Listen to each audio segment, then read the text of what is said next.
तर झटपट होणारी ही ढेमशीची भाजी आहे, टिफिनसाठी पण मस्तच आहे. चला बघूया याची रेसिपी. त्याआधी मी सरिता.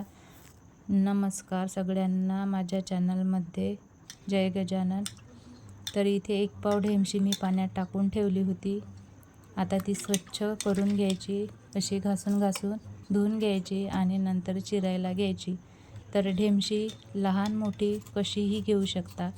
चिरताना त्यात जर बिया असल्या, मोठ्या साईजच्या ढेमशीमध्ये बिया असतात, तर बिया साईडला काढायच्या, त्या भाजीसाठी वापरायच्या नाही. ही ढेमशी कवळी लच्च होती, यात एकही बी नव्हती. सगळी ढेमशी मी अशी चिरून घेतली. भाजीसाठी अर्धा टोमॅटो घेतला, तो पण बारीक चिरून घेतला आणि सोबतच थोडीशी कोथिंबीर पण बारीक चिरून घेतली. छोटा कांदा घेतला, तो पण असा बारीक चिरायचा आणि भाजीसाठी 3-4 लसणाच्या पाकळ्या घेतल्या, त्या सोलून घेतल्या.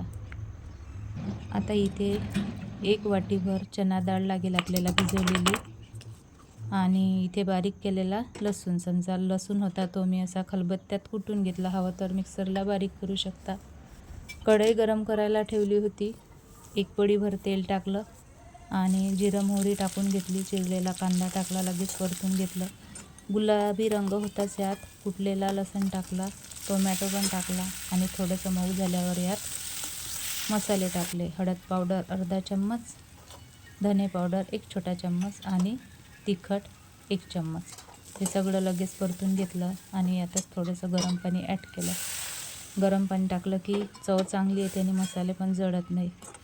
आता या पाण्याला उकळी येऊ द्यायची आणि नंतर यात चिरलेले ढेमसे टाकायचे. तर सगळे ढेमशाच्या फोडी मी इथे टाकल्या.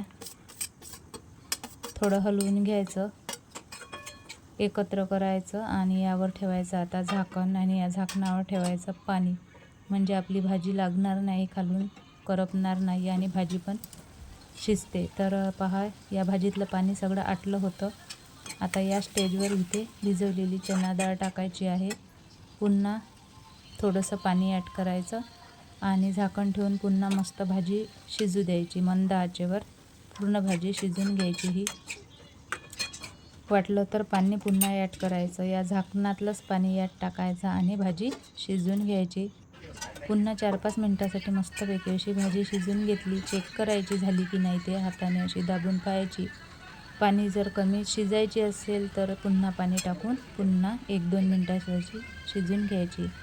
वरून मी बारीक चिरलेली कोथिंबीर टाकली, गॅस बंद केला आणि भाजी तयार आहे. एका बाउलमध्ये मी भाजी काढून घेते. कलर किती छान आला आहे भाजीला, जसा दिसतो तशीच छान लागते खायला पण. नक्की करून पहा आणि कशी झाली ते कमेंट करून सांगा. लाईक करा, शेअर करा आणि सबस्क्राईब करायला विसरू नका.